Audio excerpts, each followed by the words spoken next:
This is a game I'm currently working on where you are able to help change what gets added in it. With every new video in the series, I host a vote and get feedback from everyone watching and adjust the game accordingly. This means that you are all in complete control of how this game turns out. Yeah, this was a mistake. Before we get into how that works, we should first go over what the game has to offer. I decided to let myself choose the genre of the game, but I still ran a poll to see the general interest in each kind of genre. And my idea was to make this into an FPS game, as you can go pretty much anywhere with those kinds of games, and I just think it would be a fun thing to try out. I decided to put my very basic 3D modeling skills to use, and I made a gun model, I guess you could call this.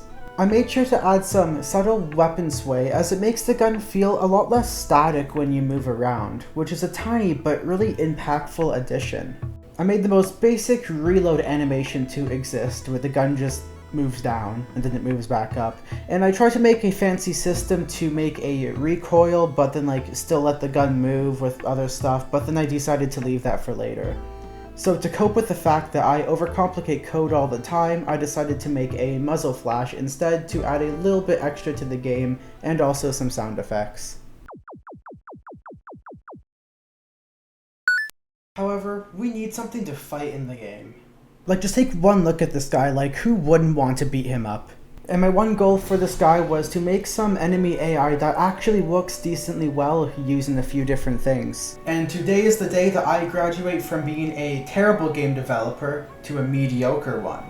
The enemy has a radius around them with a sphere that determines the range that they can see you from. Then if the player is within that sphere, it sends a raycast to see if anything is in the way.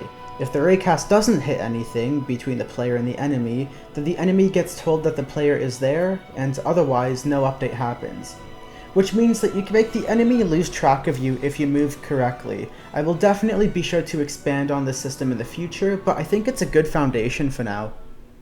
But just walking away from the enemy isn't enough to, well, actually get away, so I added an energy meter and you can sprint to reduce it. Which leads me to the main point of this video.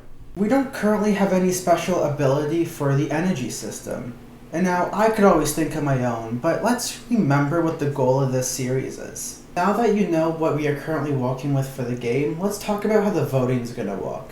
There are two things that I want to ask with this video. One, what the new ability will be, and two, what the main gimmick of the game will be. The options I had were, switch between Parallel Worlds. You will have two similar maps that you fight in, and you can switch between them at any time, and you will have some different enemies there. Or two, you can take control of the other enemies, which they all kind of have their own special ability, and you can just kind of do stuff with that. Or three, a customizable weapon, where you get to go and change how a weapon behaves, and it's kind of like a all-in-one weapon.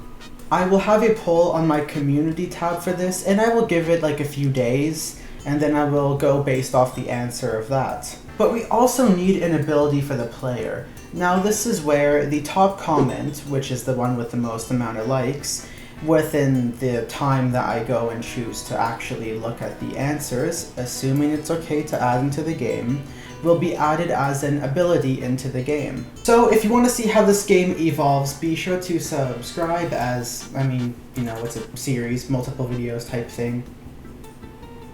So be sure to go and vote on the poll, or just leave a comment if you want some say in how the game changes over time. And on that note, I will see you in the next video, whenever that's gonna be.